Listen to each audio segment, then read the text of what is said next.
নমস্কার বন্ধুরা, বন্যার ফুড স্টোরিতে সকলকেই স্বাগত। আজ বানাবো এক অদ্ভুত লক্ষ্মীমন্ত চিংড়ি মাছের রান্না। লক্ষ্মীমন্ত কারণ এটি খুব অল্প চিংড়ি মাছে পুরো পরিবার খেতে পারবে।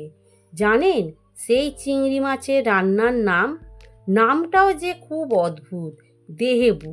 চলুন শিখি কিভাবে বানাতে হয় এটি।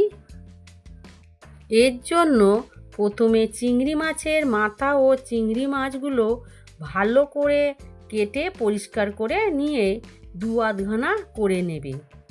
আমি যেভাবে চিংড়ি মাছগুলো কেটে নিচ্ছি আপনারা ঠিক এইভাবেই কেটে নেবেন।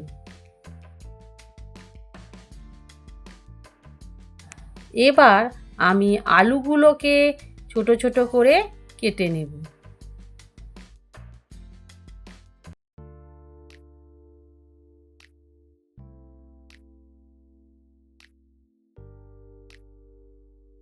এবার কড়াইতে সর্ষের তেল দিয়ে তেল গরম হলে তাতে গোটা গরম মশলা ফোড়ন দিয়ে বেটে রাখা পেঁয়াজ বাটাটা দিয়ে দেব।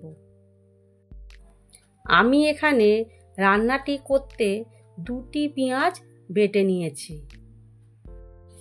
এবার এই পেঁয়াজগুলিকে একটু ভেজে নেব।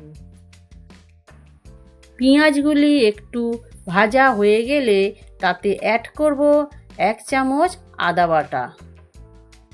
আদাটি ততক্ষণ কষাতে হবে যতক্ষণ না তার কাঁচা গন্ধ চলে যায়। ভালো করে কষানো হয়ে গেলে এতে অ্যাড করব কেটে রাখা আলু। এবার আলুগুলো দিয়ে আবারও একটু কষিয়ে নেব।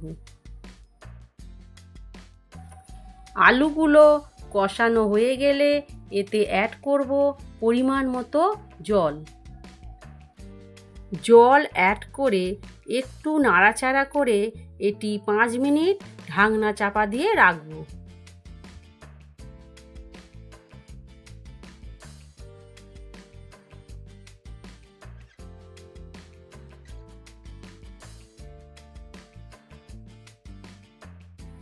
পাঁচ মিনিট পর ঢাকনা খুলে নাড়াচাড়া করে নেব।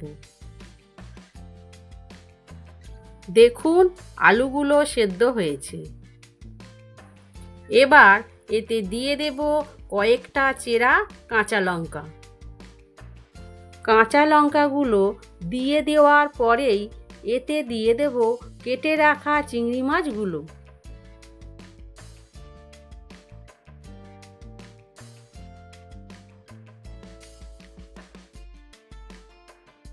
একটু নাড়াচাড়া করে এতে দেব 1 চামচ ধনে জিরে গুঁড়ো আর 1 চামচ নুন।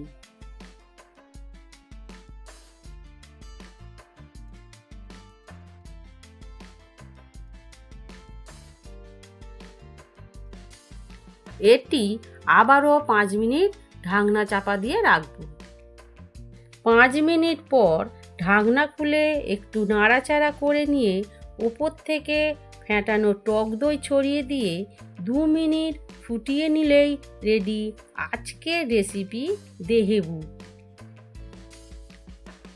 রেসিপিটি ভালো লাগলে কমেন্ট করবেন আর ভিডিওটি দেখার জন্য ধন্যবাদ।